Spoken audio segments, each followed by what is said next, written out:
Good morning বন্ধুরা, চলে এলাম আবার একটা নতুন ভিডিও নিয়ে। এই স্যাঁতস্যাঁতে ওয়েদার, কাজকর্ম হয়ে গেছে, এবার করব রান্না।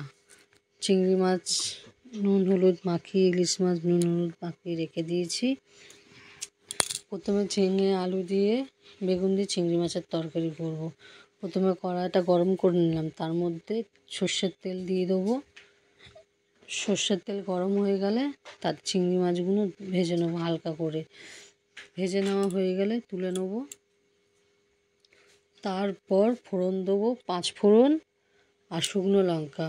ফোড়নগুলো একটু হয়ে গেলে তার মধ্যে সব সবজিগুলো দিয়ে দেবো, দিয়ে একটু নেড়ে চেড়ে তারপর ওর মধ্যে একটু নুন হলুদ, গুঁড়ো লঙ্কা, গুঁড়ো হলুদ, জিরে আর আদা বাটাও দেওয়া যায়, দিয়ে তার মধ্যে চিংড়ি মাছটা দিয়ে ভালো করে কষিয়ে ওর মধ্যে জল দিয়ে দেবো।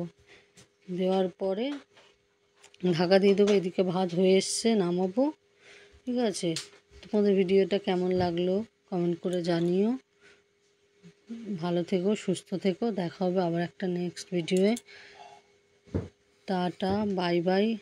আর ফলো আর শেয়ার লাইক এগুলো কিন্তু করো, ঠিক আছে।